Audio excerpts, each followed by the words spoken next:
पवित्र शास्त्र बायबल वाचन कार्यक्रम पेत्राने लिहिलेले दुसरे पत्र अध्याय 1 मराठी. पेत्राने लिहिलेले दुसरे पत्र अध्याय 1. पेत्राने लिहिलेले दुसरे पत्र अध्याय 1. सलाम सलाम.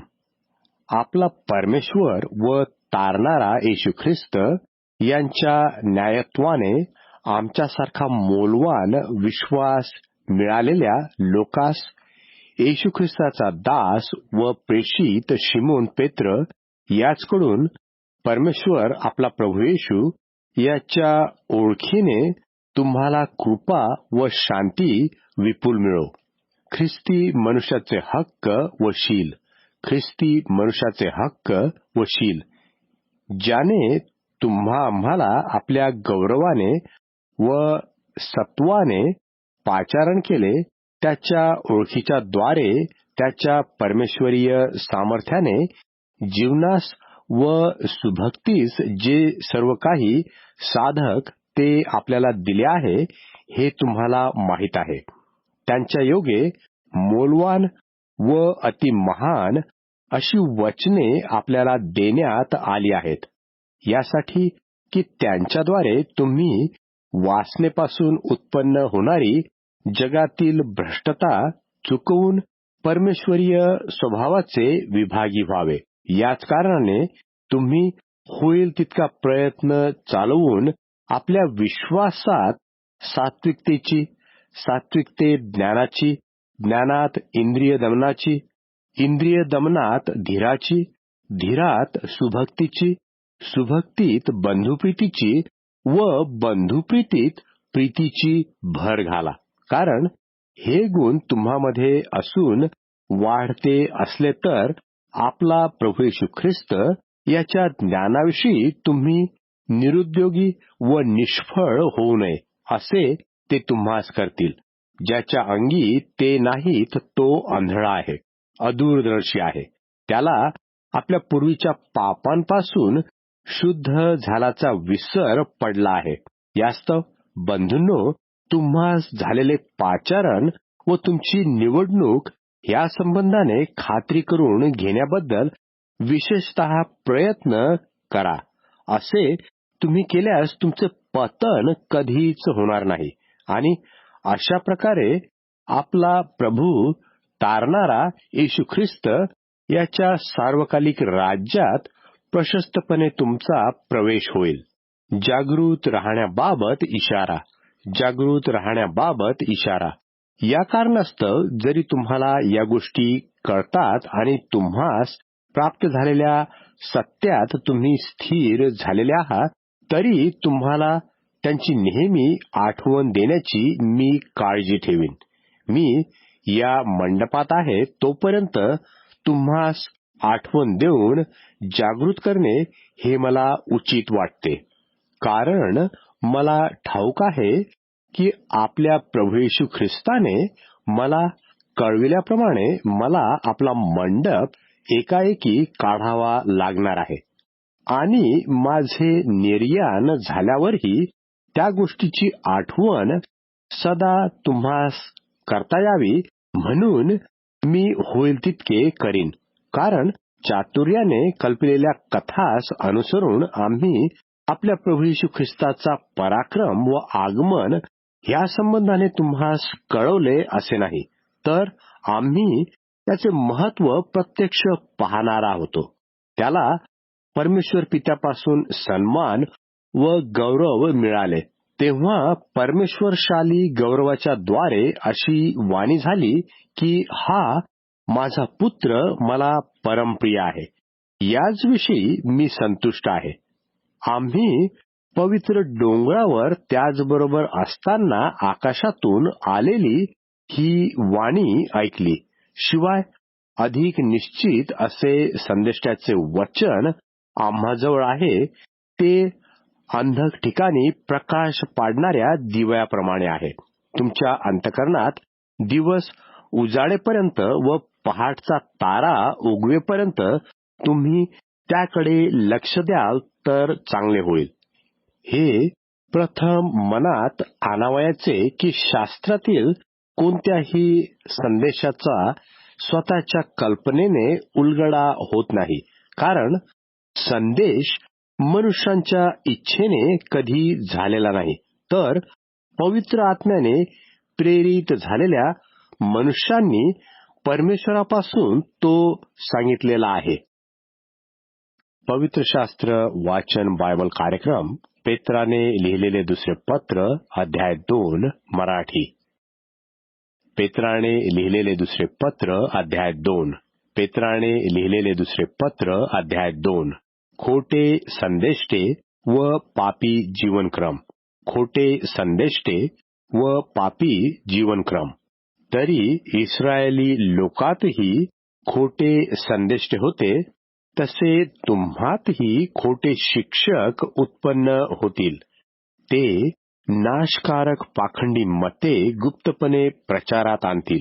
ज्या स्वामीने त्यास विकत घेतले त्यालाही ते नाकारतील आणि आपणावर आकस्मिक नाश ओढवून घेतील. त्यांच्या कामातुरपणाच्या आचरणाचे अनुकरण पुष्कळ लोक करतील. त्यांच्यामुळे सत्यमार्गाची निंदा होईल. ते लोभाविष्ट होऊन कृत्रिम भाषणाने तुम्हावर पैसे मिळवतील. त्यांच्याकरिता नेमलेला दंड पहिल्यापासूनच विलंब करीत नाही. त्यांचा नाश डुकल्या खात नाही. ज्या परमेश्वर दूतांनी पाप केले त्यास परमेश्वराने सोडले नाही, तर त्यास नरकात टाकले आणि न्यायनिवाड्याकरता राखून अंधकारमय खळग्यात ठेवले. त्याने प्राचीन जगालाही सोडलं नाही, तर अभक्तांच्या जगावर जलप्रलय आणला आणि धार्मिकतेचा उपदेशक नोहा याचे 7 जणांसह रक्षण केले. पुढे होणाऱ्या अभक्तास उदाहरण देण्यासाठी सदोम व गमोरा ही नगरे भस्म करून त्यास विध्वंसाची शिक्षा केली आणि अधार्मिक लोकांच्या कामातूर वर्तनाने त्रासलेला धार्मिक लोट याची सुटका केली. तो धार्मिक मनुष्य त्यांच्याकडे राहत होता, तेव्हा त्यांची अधार्मिक कृत्ये पाहून व त्याविषयी ऐकून त्याचा धर्मशील जीव दिवसेंदिवस कासावीस होत होता. भक्तिमान लोकास परीक्षेतून सोडविणे व अधार्मिक लोकास शिक्षा भोगीत न्यायाच्या दिवसासाठी राखून ठेवणे हे प्रभूला कळते. विशेषतः अमंगळपणाच्या वासनेने देहोपभोगाच्या पाठीस लागणारे व अधिकार तुच्छ मानणारे यास राखून ठेवणे हे प्रभूला कळते. ते उद्धट, स्वच्छंदी, थोरांची निंदा करण्यास न भिणारे असे आहेत. बळाने व पराक्रमाने अधिक असे परमेश्वर दूतही प्रभूसमोर त्यास निंदून दोषी ठरवित नाहीत. ते निर्बुद्ध प्राणी स्वतःस कळत नाहीत अशाविषयी निंदा करीत असतात. पकडले जाऊन त्यांचा नाश व्हावा एवढ्यांसाठी जन्मलेल्या पशूंसारखे ते आहेत. त्यांचा स्वतःच्या भ्रष्टतेने नाश होईल. अधर्माचरणाचे वेतन म्हणजे अपकार हा त्यांच्या पदरी पडतो. एका दिवसाची चैनबाजी हे ते सुख मानतात. ते डाग व कलंक आहेत. तुम्हाबरोबर मेजवान्या खाताना कपटाच्या मौजा मारतात. त्यांचे डोळे वेश्यावृत्तीने भरलेले आणि पाप करण्याविषयी ते हावरे आहेत. ते अस्थिर मनांच्या लोकांना मोह घालतात. त्यांचे हृदय लोभाला सवकलेले आहे. ते शापाची मुले आहेत. ते सरळ मार्ग सोडून बहकले. बौराचा पुत्र बलाम याच्या मार्गाला ते अनुसरले. त्याला अधर्माचे वेतन प्रिय होते. त्याला त्याच्या उल्लंघनाबद्दल वाग्दंड झाला. मुक्या गाढवाने मनुष्यवाणीने बोलून संदेष्ट्याचा वेडेपणा थांबविला. ते जलशून्य झरे वादळाने उडविलेले धुके असे आहेत. त्यांच्यासाठी घनांधकाराची काळोखी राखलेली आहे. भ्रमात असणाऱ्या लोकातून ते बाहेर पडले न पडले तोच ते लोक त्यास व्यर्थपणाच्या फुगीर गोष्टी सांगतात व दैहिक वासनाधीन करून त्यास कामातुरपणाचे मोह घालतात. ते त्यास स्वतंत्रतेचे वचन देतात आणि स्वतः तर भ्रष्टतेचे दास आहेत. कारण ज्याने एखाद्याला जिंकून घेतलेले असते त्याचा तो दासही बनलेला असतो. प्रभू व तारणारा येशू ख्रिस्त याच्या ज्ञानाद्वारे जगाच्या मळातून सुटल्यावर ते पुन्हा जर त्यात गुंतून त्याच्या अधीन झाले आहेत तर त्यांची शेवटची दशा पहिल्या दशेपेक्षा वाईट झाली आहे. कारण धार्मिकतेचा मार्ग समजून आल्यानंतर आपणास दिलेल्या पवित्र आज्ञेपासून परावृत्त होणे यापेक्षा तो न समजणे हे त्यास बरे होते. आपल्या ओकीकडे परतलेले कुत्रे व गाळात लोळण्यास अंग धुतल्यानंतर परतलेली डुकरीण अशी जी खरी म्हण आहे तिच्याप्रमाणे त्यांची गोष्ट झाली आहे. पवित्र शास्त्र बायबल वाचन कार्यक्रम पेत्राने लिहिलेले दुसरे पत्र अध्याय 3 मराठी.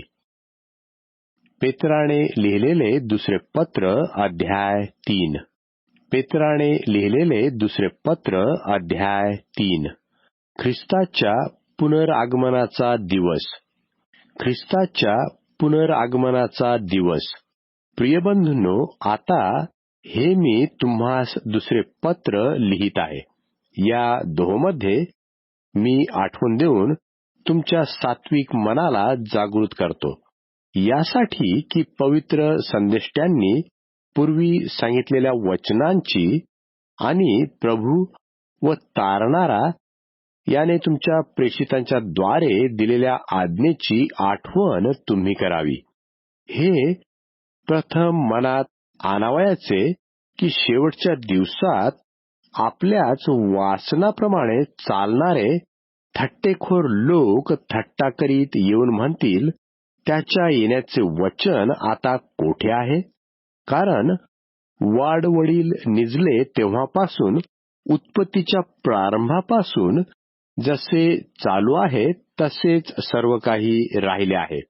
हे तर ते बुद्धीस परस्पर विसरतात की पूर्वी परमेश्वराच्या शब्दाने आकाश आणि पाण्यातून व पाण्याच्या योगे घडलेली अशी पृथ्वी ही झाली. त्याच्या योगे तेव्हाच जगाचा पाण्याने बुडून नाश झाला. पण आताचे आकाश व ही पृथ्वी त्याच शब्दाने अग्नीसाठी राखलेली आहे. पण आताचे आकाश व पृथ्वी ही त्याच शब्दाने अग्नीसाठी राखलेली आहे.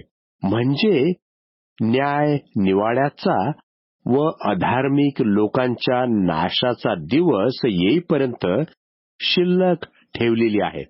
तरी प्रियबंधूंनो, ही एक गोष्ट तुम्ही विसरू नका की प्रभूला एक दिवस 1000 वर्षासारखा आणि 1000 वर्षे एका दिवसासारखी आहेत. कित्येक लोक ज्याला विलंब म्हणून म्हणतात तसा विलंब प्रभू आपल्या वचनांविषयी करत नाही, तर तो तुमचे सहन करतो. कोणाचा नाश व्हावा अशी त्याची इच्छा नाही, तर सर्वांनी पश्चाताप करावा अशी आहे. तरी प्रभूचा दिवस चोरासारखा येईल. त्या दिवशी आकाश मोठा नाद करीत सरून जाईल, सृष्टीतत्वे तप्त होऊन लयास जातील आणि पृथ्वी व तिजवरील गोष्टी उघडकीस येतील. तयारी ठेवण्याची आवश्यकता, तयारी ठेवण्याची आवश्यकता. तर ही सर्व अशी लयास जाणारी आहेत. म्हणून पवित्र वर्तणुकीत व सुभक्तीत राहून परमेश्वराचा दिवस येण्याची वाट पाहात व तो दिवस लवकर यावा म्हणून खटपट करीत तुम्ही कसे असले पाहिजे? त्या दिवसामुळे आकाश जळून लयास जाईल आणि सृष्टीतत्वे तप्त होऊन वितळतील. तरी ज्यामध्ये धार्मिकता वास करते असे नवीन स्वर्ग व नवी पृथ्वी यांची त्याच्या वचनाप्रमाणे आपण वाट पाहत आहोत. यास्तव प्रिय बंधूंनो, या गोष्टीची अपेक्षा करीत असतात तुम्ही त्याच्या दृष्टीने निष्कलंक व निर्दोष असे शांतीत असलेले आढळावे म्हणून होईल तितके प्रयत्न करा. आपल्या प्रभूची सहनता तारणच आहे असे समजा. आपला प्रिय बंधू पौल याला दिलेल्या आज्ञेप्रमाणे त्यानेही तुम्हास असेच लिहिले आहे आणि त्याने आपल्या सर्व पत्रात ह्या गोष्टीचा उल्लेख केला आहे.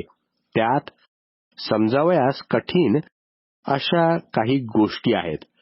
त्यांचा अर्थ अज्ञानी व अस्थिर मनुष्य इतर शास्त्रलेखाचा विपरीत अर्थ करतात तसा त्यांचाही ओढून ताणून करतात. त्यापासून त्यांचा नाश होणार. तर प्रियबंधूंनो, या गोष्टी तुम्हाला पूर्वीपासून कळत आहेत, म्हणून तुम्ही अधर्मी लोकांच्या भ्रांती प्रवाहात सापडून आपल्या स्थिरतेतून ढळू नये यासाठी जपा आणि आपला प्रभू व तारणारा येशू ख्रिस्त याच्या कृपेत व ज्ञानात वाढा. त्याला आता व अनंत कालपर्यंत गौरव असो. आमेन.